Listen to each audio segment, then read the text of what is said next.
what the moon brings. I hate the moon. I am afraid of it.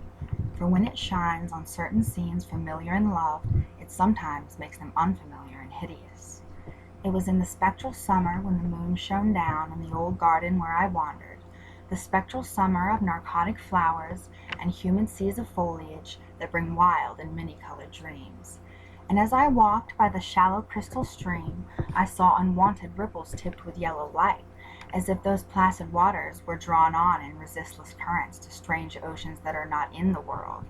Silent and sparkling, bright and baleful, those moon-cursed waters hurried I knew not whither, whilst from the embowered banks white lotus blossoms fluttered one by one in the opiate night wind and dropped despairingly into the stream, swirling away horribly under the arched carven bridge, and staring back with the sinister resignation of calm, dead faces. And as I ran along the shore, crushing sleeping flowers with heedless feet, and maddened ever by the fear of unknown things and the lure of the dead faces, I saw that the garden had no end under that moon, for where by day the walls were, there stretched now only new vistas of trees and paths, flowers and shrubs, stone idols and pagodas, and bendings of the yellow-litten stream past grassy banks and under grotesque bridges of marble. And the lips of the dead lotus faces whispered sadly, and bade me follow. Nor did I cease my steps till the stream became a river, and joined amidst marshes of swaying reeds and beaches of gleaming sand the shore of a vast and nameless sea. Upon that sea the hateful moon shone, and over its unvocal waves weird perfumes brooded. And as I saw therein the lotus faces vanish, I longed for nets that I might capture them, and learn from them the secrets which the moon had brought upon the night.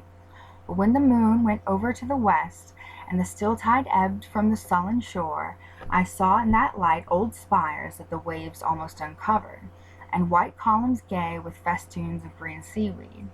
And knowing that to this sunken place all the dead had come, I trembled and did not wish again to speak with the lotus faces. Yet when I saw afar, out in the sea, a black condor descend from the sky to seek rest on a vast reef, I would fain have questioned him, and asked him of those whom I had known when they were alive.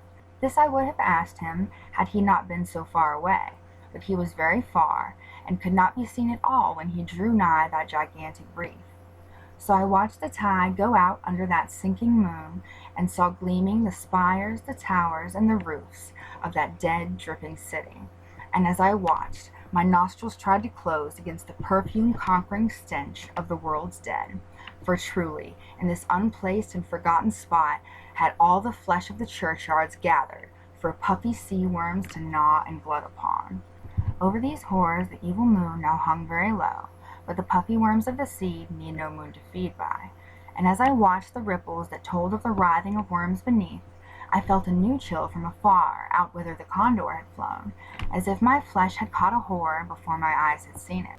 Nor had my flesh trembled without cause, for when I raised my eyes I saw that the waters had ebbed very low, shewing much of the vast reef, whose rim I had seen before.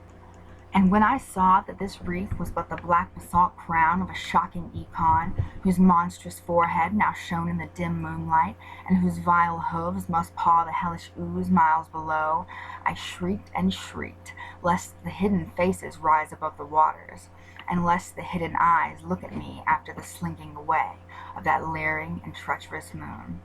And to escape this relentless thing I plunged gladly and unhesitatingly into the stinking shallows, where amidst weedy walls and sunken streets fat sea worms feast upon the world's dead. H.P. Lovecraft.